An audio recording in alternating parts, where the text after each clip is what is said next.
The stuff that you buy, because you know that there's stuff that's on the market that's dangerous. We do know that, like bumpers are dangerous. But it's like there's also some stuff that are dangerous, like sleeping, like cribs or bassinets and different stuff. So it's kind of like my question would be, how can you tell which stuff is dangerous and what's not? Since I mean, it's at the store, so you think it must not be dangerous if it's at the store. But then there's some stuff like those wedges that you put under kids and stuff like that. Like there is stuff that, I mean, they are, but you can find them. So they're not like recalled or taken off. So how do you explain that to somebody of like what, like, I don't even know if I'm even asking the question right, but how do you know the difference when you're shopping for, for sleep stuff for your kid of what's dangerous and what's not dangerous? If you look on the label or how it is labeled, and you can correct me if I'm wrong, Candace, but if it is labeled as a bassinet that has been tested and it is a safe sleep surface. With that being said, there's a lot of products that are fine if they're used correctly. And I see a lot in the VBAC group that people are saying, oh, get this co-sleeper, the sides come down, you can push it up close to your bed. That way, you can grab baby and it's easier when you're recovering from a C-section. And when you're looking at something like that, the product itself is safe, but your use of it with the sides down up close to your bed make it unsafe. So you would want a sleep surface to be at least a foot away from your bed with all the sides up. And if it has a rocking mechanism, you would lock that, because that any of that swaying, that makes it not a firm sleep surface for baby. And the chin to chest also angle, like when a lot of people let their babies sleep in car seats outside of the car, the chin to chest as well. And I know the other product that we see a lot of with social media influencers as well are the Dockatots. And people think it's so safe because they see these people, posting about it. And it's expensive, but it's highly, highly unsafe as well. So some of those products, like you're saying, Danielle, they look nice. You think, oh, this is safe, but they are not. But it is hard to decipher. I think one thing was, what is it called? The nappers or the sleepers or something like that. Like, I think if I remember before, somebody told me get a bassinet, but don't get the sleepers or something. Like there was a difference between them. And then when you actually go and look at them, the bassinet does have like a nice bottom, like little mattress that normally they come with or whatever. That's like firm, like proper. And then the sleepers are like a little bit different. Like they're like, yeah, they have some, they're different. I've looked at them. It's almost like a swing for your kid or something. Like they have those, I think they might be called rockers or something. I can't think of the exact name, but I was given one for my rainbow and I seen it and almost had a heart attack. So I was like, get out of my house. It's dangerous, because I knew, but somebody as a first time parent, especially, you see it and it's a rocking baby bed. And you're like, oh, I can, instead of holding my kid, I put him in there and sway my kid to sleep or something and not think about it. But it's also like the swings. Like if you put your kid in a swing or bouncer and the kid falls asleep, don't leave them in there. You have to move them. And people like, oh, I don't want to touch my baby. Like, are you going to be watching them the whole time and checking? Like, no, you need to just move them over to their bed. One of the things I didn't know when we were talking about products is that something being breathable is a marketing term. It is not a way to gauge if something is safe for your baby. And I had no idea that before I started learning about safe sleep. Sometimes we know, of course, there's the ABCs of safe sleep, where baby is going to be alone. It means you're not going to have anything but baby in the crib, no bumpers, no animals. That would also include monitors like the Owlet or I believe it's the Angel. Anything that would be a device where you could monitor your baby, like those pads that you put them on. We don't do that. Babies should be on their back. So I know some babies, you think, oh, they're going to spit up and they're going to choke on it, but no, you don't have to worry about that with babies. But if you have them on their tummy because they sleep better, that's a suffocation risk. And then C, in their crib or their safe sleep space. And that's how you want to follow the ABCs of safe sleep. And there's other bits to it, but those are the basics that you would want to follow. I've seen those little things where it almost looks like two little pillows that you put your baby in, and people like put them maybe like their kids sideways or something. Like, do you know what I'm talking about? I've seen them, and I was like, you just put your baby on their back. Like, why are you buying these little? It has like a flat surface with It's a. like a Do you know what I'm talking positioner. about? Like Yeah. a positioner. Mm-hmm. And I was like, that doesn't look.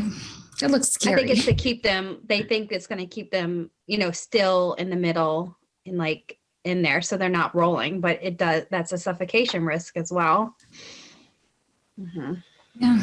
Baby can startle themselves awake too. It's so, man, they can really get angry and upset when they startle themselves a little bit. You think if I could just keep them in this position, they'll be good.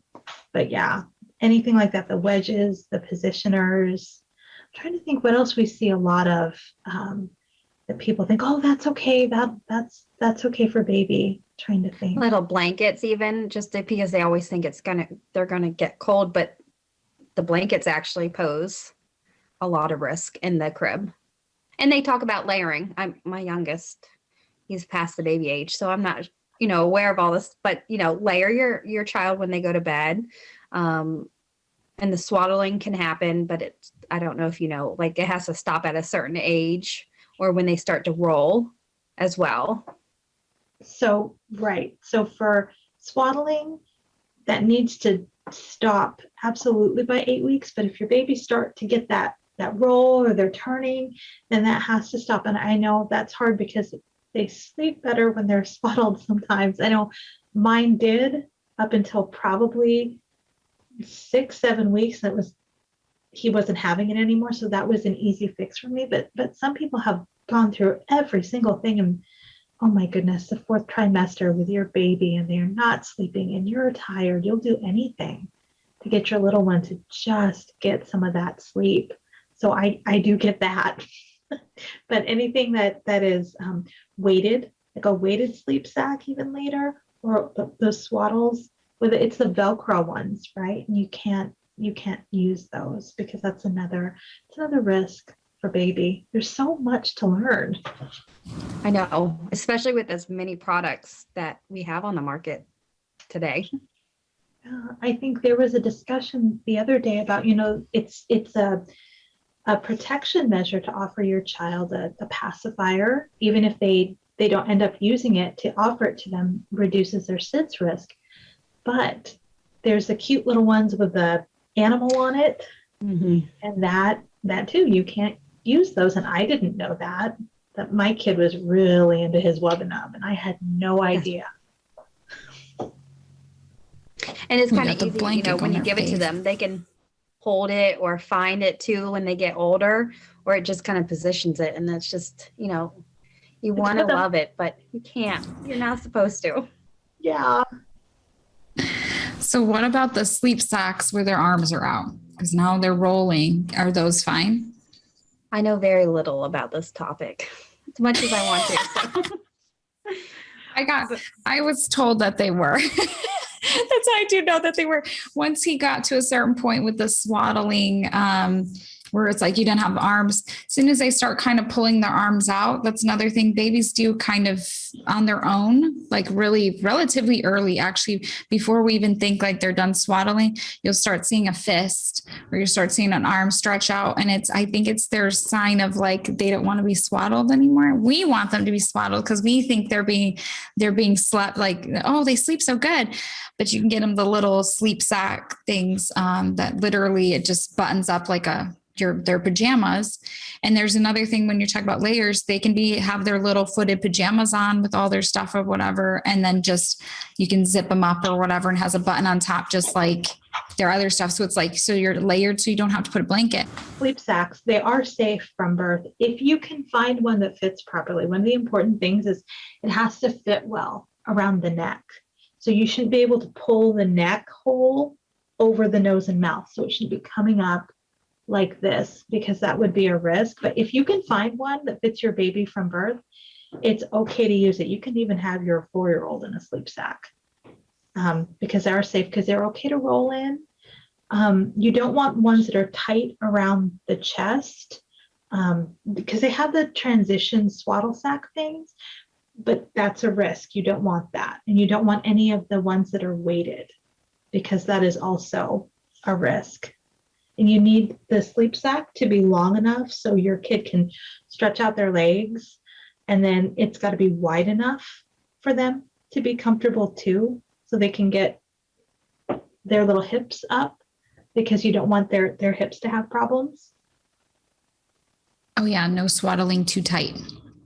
Right. That was a big thing. I remember that you have to make sure that there's always room for them to be able to move, because they're growing and moving and stuff like that. Yep. I know mine was in one that was too small, and he actually managed to get his way out of it. And I don't know how that happened. I said, okay, it's time for a bigger sleep sack. Remember, that was really big for us because, I was terrified that he was kind of like, he was going to be too cold. So we wanted to have him nice and like a little bug in a rug. And he had other ideas. I mean, he's just all over the place. But another benefit to having your baby in a sleep sack is you don't have to worry about their legs coming out of the crib slats. I know a lot of people are worried about that, or, with their kid. I know that I woke up one morning because it was summer, no sleep sack, and my child's little legs were hanging out of the crib and his feet were dusky, purplish. And I thought, oh, I'm the worst parent in the world, because I didn't want to put bumpers on there. And someone said, oh, you have to do that or else they'll damage their legs. I'm like, oh, no, but his thighs were so fat, they were wedged into the crib slats. I'm like, oh, okay, we're going to have to find a lighter sleep sack so you don't do this anymore. Now, what about when they're sleeping? What about the little baby mitts? Leave them on or take them off when they're sleeping? Are they, Do you know? are they part of the actual outfit? Like, are they part of the sleeper, like a onesie, or are these just separate little gloves you put on? We'll say separate. No hats, no gloves. And no baby bows. You know what I'm talking about? The little girl bows. You'd be amazed of how many people put their kids down to sleep with a big, huge, giant bow on their head that I'm like, no. Does not sound comfortable, but okay. That, and in the car seat, I see, you're driving and a lot of the moms or parents will put them on the baby and for the outfit for the day, even wherever they're going, and the baby falls asleep. And these bows can fall down as well. And you can't see that your child, even if you have a mirror, and sometimes it may be too late, but it poses a suffocation risk as well. Even if you think it's fitted well. I mean, when you start moving your head, if you wear a headband or anything, as an adult. So that's something else. I mean, it does sound like a lot to worry about, but there are basic, things that you can follow, but things you just don't think about as well. You mentioned it. The ones that have the little onesies are the little things that have the little mitts that you can kind of fold in and fold out. Yeah. Are those ones good? They're fine because they're attached. They don't come off, so they don't pose a risk to baby. And, because people say, oh, my kid just scratches their face in their sleep and they need something to protect that. If they're attached to the actual sleep garment, it's fine. Or what about putting a baby to bed with a bottle? No, you don't put baby to bed with a bottle, especially after they have any teeth. Because this goes for, I believe, nursing too, but if you're going to feed them in the night, you need to be rubbing their gums. You need to wipe anything off there or brushing their tooth. And it's really to protect them too. I know a lot of people want to nurse their baby or rock their baby to sleep. And it's so sweet and it's so wonderful. And you just want to cuddle your baby.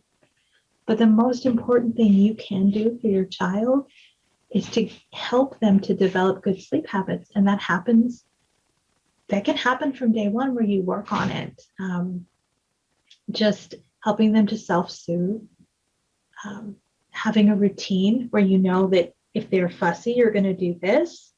If, they are falling asleep in your arms and they're drowsy, you're going to put them down. You're going to put them down a certain way. Maybe bottom first and lay them very gently on a surface that you've warmed before. Of course, whatever you use to warm it, take it out. Baby's got to be alone in their crib or sleep space. But, you're going to do that. You're going to offer them a pacifier. You're going to have a white noise machine if you need it. But you're going to do all these things that are healthy, so you don't need to break any really bad habits when they get older and they're used to it. And they can be really determined. I know. I didn't realize before, pacifiers can actually be used up to 4 years old. I had no idea that 2 to 4 is a weaning age. But because before the advice that I got was like 1 year, they're all done. But that's, that they can have that. So that's a way to self-soothe. When they get a little bit older, giving them the choice. You're going to get in your bed, and you're going to wear whatever pajamas you want. And you're going to lay down, and we're going to have this routine. Safe sleep. There's a lot of things to remember at first, but if you've built those habits and you're determined that your child is going to be a good sleeper, you're the parent, you decide. You're going to decide what that looks like, and they will adjust to whatever things that you put for them. And having that routine, like you said, even from the start, even if you don't think, they're newborn, but it's a routine for yourself. It's a routine for a caregiver you can pass on, for the other parent or whoever's helping too. I mean, that baby will also thank you later because it's a routine, and whoever can come into the home also will know what that baby's routine is. And like I said, it sets you up for success later on and develop really good sleep habits as well. Because it's not fair to a 5 or 6 year old who's going into kindergarten to need all these different things, like mom and dad have to sit with them, and then you have to have this. And, that's not fair to them if they're staying up, if they can't get that, or they're like, no, and they're too tired. That doesn't set them up for having a good day at school. It doesn't help them if they want to learn. And it doesn't help you as a parent because your life gets so busy with a child in school. It's just, we've been doing virtual school, but it's the same thing. If we don't have our routine, we're not going to be able to really work well together as a team for that. Or just, to feel like you have any peace of mind. Right after you have your baby, it's really confusing. But, and so there's a lot of things you're learning to do for especially first time, but sometimes you have to change your routine just slightly. Because as they start getting older, they start figuring out what you're doing. Maybe you used to rock them to sleep, and now you have to put them in their bed when they're getting sleepy. It's about that time, but now you have to let them go to sleep on their own. So it's changing it up a little bit of your routine, keeping it kind of the same basic time. We had some times that we had a fighting baby, and I was like, what's happening? And my pediatrician was like, try 10 minutes before, 15 minutes before. If that's not working, do your time, do that 10 minutes later. Sometimes adjusting the time by just a little bit is exactly what your kid needs. It's really weird because we're like, oh, it's 7 o'clock's early, but sometimes they need to go to bed at 6:30.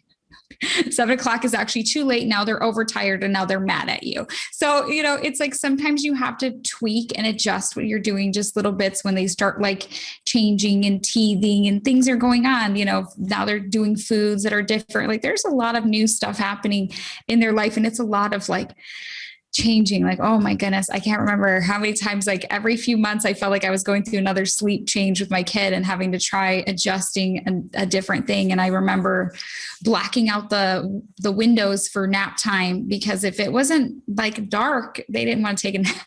So it's just those little things of like, just keep going, and for your own sanity too, because you got to get some sleep and you got to get a break. Like you can't just be like super like there all the time and then you never get some time to yourself. So those are some good little things that I learned. Something I have seen a lot of is that there's a lot of parents who have anxiety, and sometimes if they don't have a good outlet for that to treat it, to realize what it is, they focus it all on baby from day one. Like, I need the bed share so I can bond, or I need to have an outlet so I know if they're breathing, because that's what it takes to be a good parent. And that's not healthy either. And that's not healthy parenting. And it's not part of safe sleep.